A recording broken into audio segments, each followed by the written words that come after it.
sa nasyon asin ibang parte kan kinaban. Ibabareta na ngunyan. DCGB Bareta alas 12. Ngunyan ang sa inyong tagapagbareta. Maray na udto mga tugang. Enot na Biyernes sa bulan nin Marso, petsa 7, 2025. Kami ang sa indong magiging mga tagapagbareta. Ako po si Gina Ritterly. Ako naman po si Bert Nunez. Headlines, asin darakulang mga bareta sa lado lokal. Turismo sa Bicol Region apektado kan mga lubak asin raot na tinampo sigun sa Department of Tourism Bicol. Mga scouters na nagpartisipar sa 2025 Regional Scouts Jamboree, sinaluduhan ni DepEd Bicol Regional Director asin Regional Scout Commissioner Gilbert Sadsad. Mga atleta kan Albay na isasabak sa palarong Bicol 2025 nagkakaigwan in controlled eating bilang parte kan sa indang pag-ensayo. Pag-irahay ka mga nagabang dam asin mga classroom sa Barangay Alomon, Pulangi, Albay, may nakatagaman ng fondo sa irarom kang General Appropriation Act 2025. Proteksyon sa mga jóvenes sa mga tourist destinations sa nasyon, pipasiguro sa irarom kan Sandys Act. Piloto sa bubinagsak na fighter jet sa Bukidnon, ikakasal na kuta sa pareho niyang jet fighter pilot. Alternative Education Program pirmado na ni President Bongbong Marcos. Mga politiko pigbabawala na mag-epal sa distribusyon kang AKAP sigun sa DSWD. Headline sa ibang nasyon, US President Donald Trump nagpalawas ng ultimatum sa Hamas na palibrehon ang sa indang mga bihag sa Gaza. Sa baretang sports, jersey ni na Michael Jordan at Kobe Bryant pwedeng maipabakal sa auction ni Sagkod $20 million. Headlines sa Sindarakulang mga bareta sa lado lokal. Ang baretang ini hatod sa indukan. Plemex for Kids. Mommies, agapan agad ang ubo at plemang nakabara. Pambatang lagundi. Plemex! Sa detalyes ka mga bareta, enot sa lado lokal, apektado ang turismo sa Bicol Region dahil sa lubak asin haloy na irahayon ng mga tinampo sa rehiyon. Iniyan pahayag ni Department of Tourism Bicol Regional Director Herbie Aguas kung saan ipigtaong ehemplo kay ni ang nagaba na tinampo sa Lupi, Camarines Sur kan Disyembre 2024. Kung saan ang land travel hali sa Manila pasiring sa Legazpi, vice versa, ang uminabot sa 24 sagkod 25 oras hali sa dating 12 oras dahilan para ikanselar kan dakul na turista ang pagbisita sa rehiyon. Dahilan kay ini, nagkaigwanan nin koordinasyon si Aguas sa Department of Public Works and Highways o DPWH Bicol para ilatag ang nasabing sitwasyon asin naging positibo man ang simbag kay ini sa siring na concern. Ang baretang ini hatod sa indukan. Red Horse Super, ang shot ng tropa. Sinaluduhan ni Department of Education Bicol Regional Director as in Regional Scout Commissioner Gilbert Sadsad ang maabot sa 6,000 na mga Boy Scouts hali sa anom na probinsya na nagpartisipar sa 2025 Regional Scouts Jamboree sa Barangay Basag, Ligao City. Sa mensahe ni Sadsad sa pagbukas ng aktibidad kasuhapon, sinabi kani na ang mga scouting activities ang magsisilbing training ground kan mga masunod na leader kang nasyon dahil sa kakaibang disiplina asin marhay na karakter kang sarong individual na pigtuturo digdi kung kaya dapat na irikognisar ang gabos na mga nagpartisipar digdi.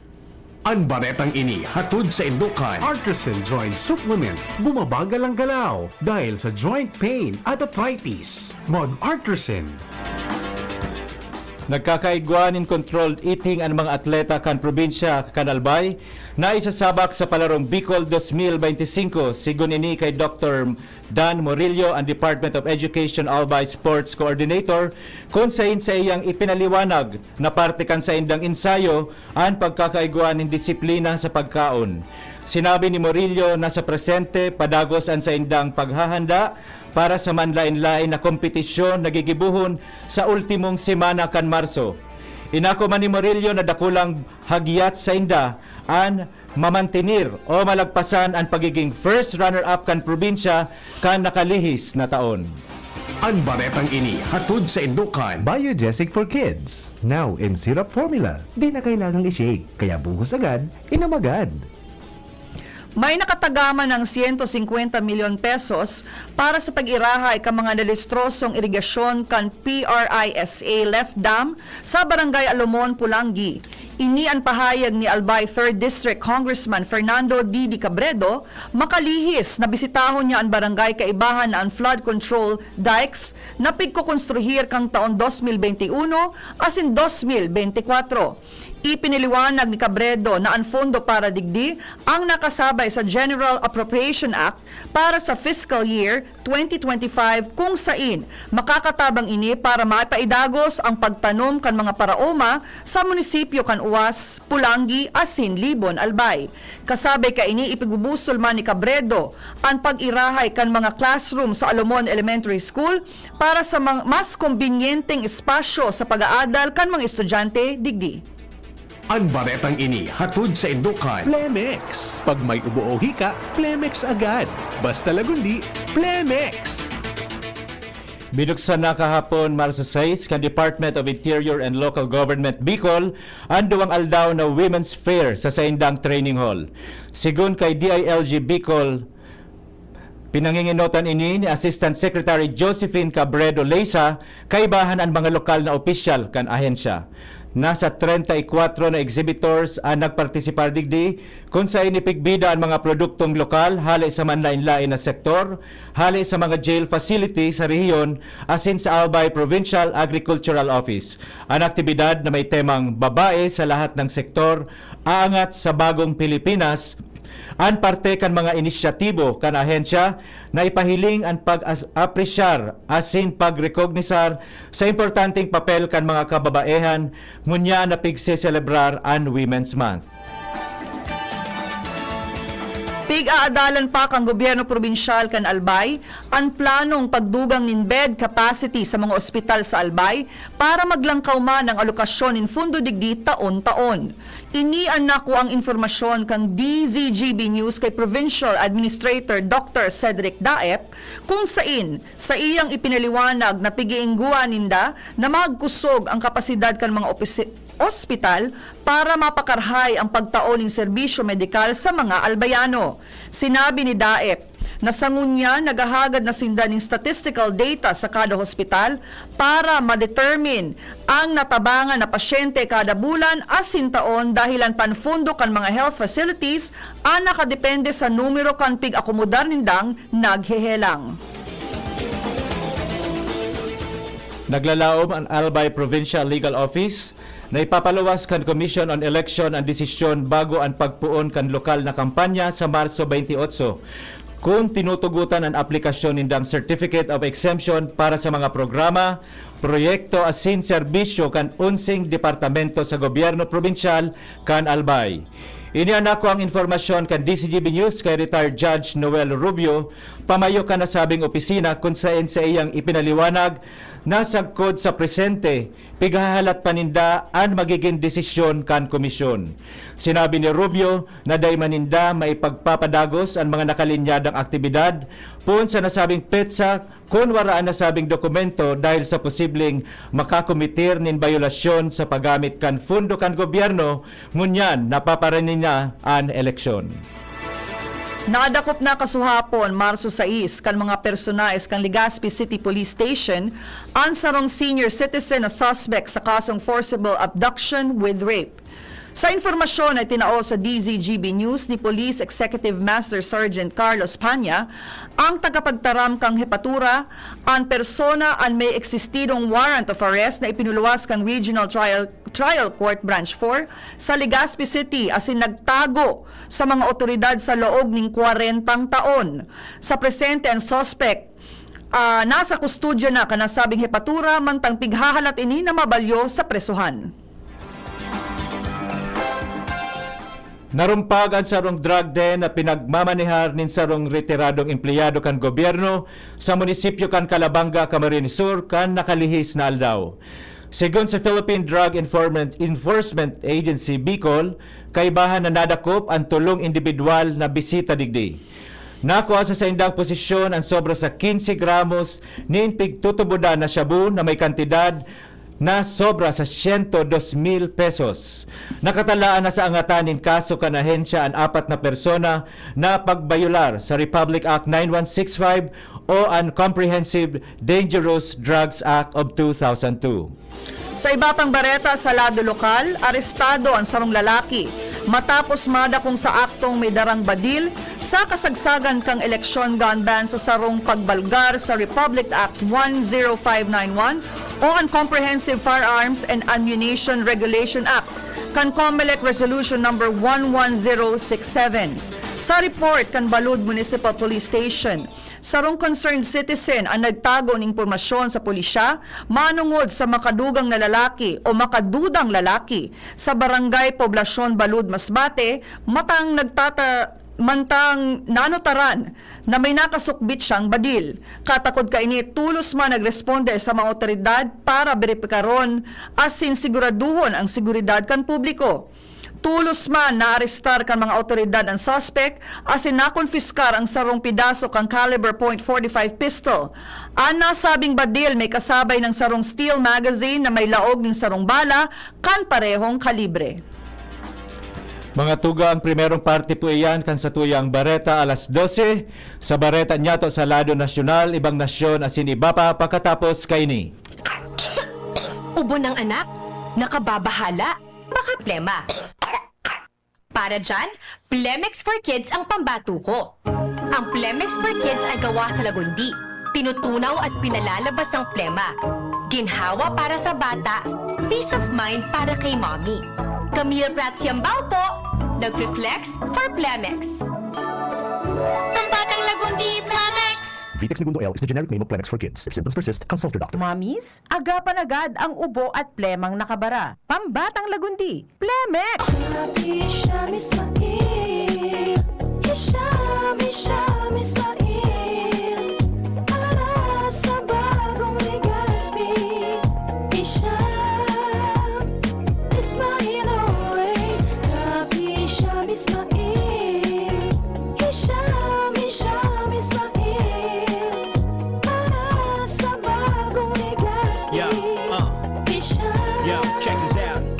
Ismail always. Hisham Ismail sa Legazpi, bagay talagang maging yorme. May asenso para sa gabos na Ligaspeño, sararo kita. Ismail, always na ansyuda, dapat mag-ugma kay Hisham Ismail na kita. Ismail na kita, is what Ismail na kita. Smile always. Ang numero unong kailangan sa ngayon, extra strong ka dapat para di ka mawasak ng anumang hamong ibigay sa'yo. Ang hanap ng Red Horse Beer, extra strong na tulad mo. Lakas. Tama. Kayang tumindig at harapin ang mga pagsubok na parating. Panatag ang loob na bukas na namnamin mo ang iyong tagumpay. Lakas ng tama pero di wasak sa hamon ng bukas. Red Horse Extra Strong, the #1 extra strong beer in the world. Drink responsibly. Red Horse Extra Strong, the #1 extra strong beer in the world. Numero 1, tulad mo. Drink responsibly. Coronavirus ba ang hadlang sa pag-aaral ninyo? Andito na ang Southern Luzon Technological College Foundation Incorporated ay gumawa ng hakbang sa mga gustong mag-aral sa junior, senior high school at kolehiyo. Ang SLTCFI ay handang umagapay sa mga mag-aaral upang may pagpatuloy ang kanilang pag-aaral at pagharap sa new normal o sa makabagong panahon na ating kinakaharap. Sila ay nag-o-offer ng flexible blended learning o online or offline/modular classes. Kung may sapat na gadget o may maayos na internet connection, maaari niyang piliin ang online classes. At kung ang estudyante naman ay walang sapat na gadget at walang maayos na internet connection, maaari niyang piliin ang offline/modular classes. Sa ganitong paraan, malaki ang matitipid ng mga magulang, wala na silang iisipin na pamasahe, baon at iba pa na kinakailangan. Ngayon, mas magagabayan palalo ng mga magulang ang kanilang mga anak at higit sa lahat, masisiguradong mapaprotektahan pa sila sa mga pwedeng masagap sa labas tulad ng COVID-19. SLTCFI course offer junior high school, grade 7 to grade 10, senior high school, grade 11 to grade 12 with academic track,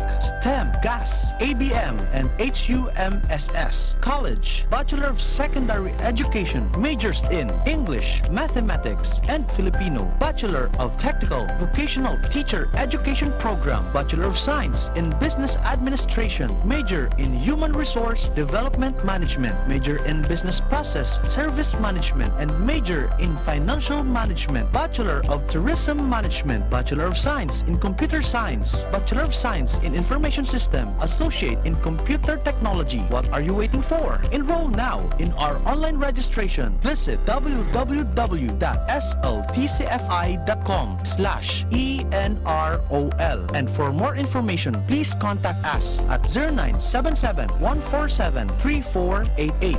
Basta SL, wow! Balik po kita sa Bareta alas 12 sa Lado Nasyonal. Tinukar sa Senate Committee on Women, Children, Family Relations and Gender Equality ang propwestong lay na may kamaawotan na pakusugon ang child safety sa satuyang turismo. Pinag-unambitan sa Senate Bill 2971 o SANDIS Act, Child Tourist Safety Act, ang nag-iitaas na peligro sa mga jóvenes sa mga pamosong tourist destinations sa nasyon. Ang propwestong SANDIS Act isinunod sa pangarankan 6 anyos na si Sandy Garovillas na nagadan sa jellyfish sting dahil dai nataawanin tulos na medical aid. Sigun kay Senator Riza Ontiveros, Chairperson kan Committee on Women, na kamawatan kan SANDIS Act na maibitaran ang mga aksidente asin makarespondi tulos ang mga manihamiento kan tourist destinations o pasyaran sa posibleng patakot sa kaligtasan kan mga aki. Kasabay naman digdi ang iba pang bisita sa paagi kan pagkakaigwanin access sa medical asin emergency services, siring man ang pagkakaigwanin life-saving equipment, bulong asin pasilidad. Sobra sarong semana na sana ikakasal na ang pareho niyang military pilot, ansaro sa duwang pilotong nagadan sa buminagsak na FA-50 fighter jet kan Philippine Air Force or PAF sa Bukidnon pasadong matanga kan Marso 4. Ikakasal na kuta si PAF Lieutenant April John Dadulia kay fighter jet pilot First Lieutenant Alisa Columbino kang nangyari ang trahedya. Segun sa tugang ni Dadulia na si Jovelyn, nakahuron pa niya ang sa iyang tugang kang Marso 1 para paghuronan ng kasal kaini sa maabot na Marso 15. Sinabi ni Jovelyn na sinabi man sa iyo ni Lieutenant Dadulia ang plano kaini pakatapos kang kasal, mag-spend ni nagkapirang aldaw o semana, kaibahan ang nobya. Mientras na sa Facebook post, nagtaon ng tribute si First Lieutenant Columbino para sa nagadan niyang nobyo. Sinabi kaini na I'm so proud of you, my love. You will always be in my heart. I love you until we meet again. Love. Pirmado na ni President Ferdinand Marcos Jr. ang lay na nagtatalaan nin mga mas pinahiwas na programa para sa pagmidbid asin pagtataon nin level sa edukasyon sa mga Pilipino sa paagi kan non-traditional mode. Sa irarom kan Republic Act 12124 o Expanded Tertiary Education Equivalency and Accreditation Program, pwedeng makakuanin college diploma ang mga Pilipino, lalo na ang mga working professionals, sa paagi kan pag-rekonosir sa saindang previous education, trainings, asin work experiences. Ang bagong lay ang madeterminar, mag-a-assess, asin mataunin katumbas na degree sa mga kwalipikadong individual base sa saindang naukudan, hali sa formal asin bako formal na sistema nin edukasyon, pati naman sa saindang profesional na eksperyensya. Napag-araman na ang Commission on Higher Education o CHED ang pangenot na ahensya na mapautob kanasabing lay. Kaibahan sa saindang mga trabaho ang pagtugot sa higher education institutions na magbukas nin programa sa irarom kan bagong lay. Makusog na ipinagbawal kan Department of Social Welfare and Development o DSWD ang presensya kan mga politiko asin anuman na materyales na nagkukondektar sa saindang distribution ng ayuda sa kapos ang KITA program o AKAP. Ang DSWD, Department of Labor and Employment o DOLE, as in National Economic Development Authority o NEDA, nagsumitir na ng Joint Memorandum Circular Number 2025-01 o on implementing rules sa AKAP program sa Commission on Elections o COMELEC. Mientras na nasabi man ni COMELEC Chairman George Erwin Garcia na pig-aadalan kang Law Department kang poll body ang guidelines bago gumibo nin mga rekomendasyon para sa implementasyon kaini. Puon sa Marso 10, ipapautob na ang Maximum Suggested Retail Price o MSRP para sa karne kan urig sa mga saudan sa Metro Manila. Ini ang sinabi ni Agriculture Secretary Francisco Chu Laurel Jr. sa sarong statement kahapon. Magiging epektibo man ang MSRP na 300 pesos kada kilo sa urig na pigpapabakal kan mga trader sa mga retailer. Bako sakop kan MSRP ang urig na pigpapabakal sa mga supermarket as in hypermarket dahil igwaining higher operating costs. Segun sa DA, nagtalaan nin MSRP bilang kasimbagan sa mga hagyat na kinakaatubang ang pork industry, partikular na ang African swine fever. Nagkaibahan sa sarong maritime sector meeting sa Philippine Coast Guard or PCG, National Headquarters para sa Port Area, Manila sina Philippine Ports Authority o PPA General Manager J. Daniel Santiago as in Department of Transportation Secretary Vivencio Vince Dizon para mapagayon ang serbisyo kan mga port terminal sa bilog na nasyon. Sa ginibong pagtiripon kang nakaaging aldaw, napig-host ni PCG Commandant Admiral Ronnie Hill Gavan, pangenot na tinukar ang mga inisyatibo para sa port enhancement. Kaibahan digdi ang pagdugang ni mga lunadan pandagat, pagbuktak ng satellite communication sa mga shore station, pagtindog ng PCG General Hospital, Coast Guard weapon system with ammo dump, pagbakal ng remote-controlled weapon system as in navigational telex as in iba pa. Ipinahayag man ni Admiral Gavan ang saindang optimism sa irarom kan pamamayo ni Dizon as in close coordination sa PPA, makakamtan man kan maritime sector ang importanteng pag-uswag sa infrastructure development as in service delivery. Ang pagiging mag-amigo ni Dizon as in Santiago, refleksyon sa collaborative spirit entry kan PPA as in DOTR, na sarong partnership na nakatutok na baguhon ang mga pantalan sa nasyon sa modern, matibay as in mga passenger-focused gateway para sa gabos na Pilipino. Bareta sa ibang nasyon, nagpaluwas nin last warning si US President Donald Trump kontra sa Hamas na palibrehon ang mga pugol nindang bihag sa Gaza. Dagdag pa kaini na gusto niyang tapuson na kan Israel ang gabos. Asin kapag nagmatagas ang Hamas, pwedeng daing makaligtas sa sainda. Ang pahayag ni Trump ginibo matapos na kumpirma ron kan White House na nagkaigwasindan ng direktang pakikipaghoron sa Hamas may kinaaraman sa mga natatadang mga hostages. Enot kaini, inakusaran kan Hamas si Trump na iyo ang nagraraot kan ceasefire deal sa saindang lado. Sa bareta sa lado ng sports, pwedeng maipabakal ng sagkod $20 million ang jersey na isinuulog ni na NBA legend Michael Jordan asin Kobe Bryant sa saindang primero na kawat. Segun sa Sotheby's auction, piglalauman nindang mababakal ang nasabing mga jersey ni $10 million sa kada saro. Dagdag pa kan mga auction house na bako sa naini na purong memorabilia kundi simbolo ning ambisyon asin tibay na nagpapamaidbid sa saindang karera.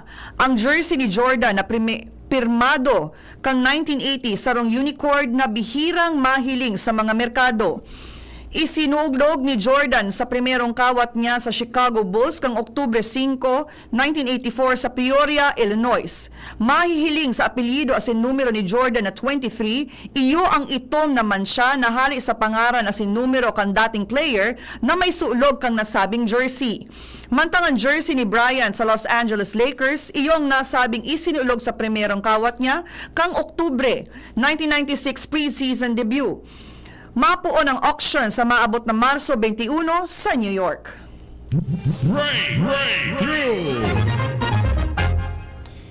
Inilansar kan Meta ang kumpanyang nasa likod kan Facebook asin Instagram ang bagong facial recognition tool na pigsasabing makakatabang para mapugulan ang pagdakol kan mga scam activities na pigagamit ang mga pangaran asin pandok kan mga artista. Sigun kay David Agranovic, ang Cyber Threats Director kan Meta. Sa paagi kan nasabing application, makaskas ining makakapagtao ni notification sa sarong persona oras na mag-login sa mga accounts, websites, subscriptions asin iba pa. May kakayahan ining ma-identify kung totoong tao ang naglalagin o nagagamit sana nin artificial intelligence o AI. Ang nasabing application ang kayang mag-identify kung peke ang mga advertisement asin ginibo sa paagi nin AI.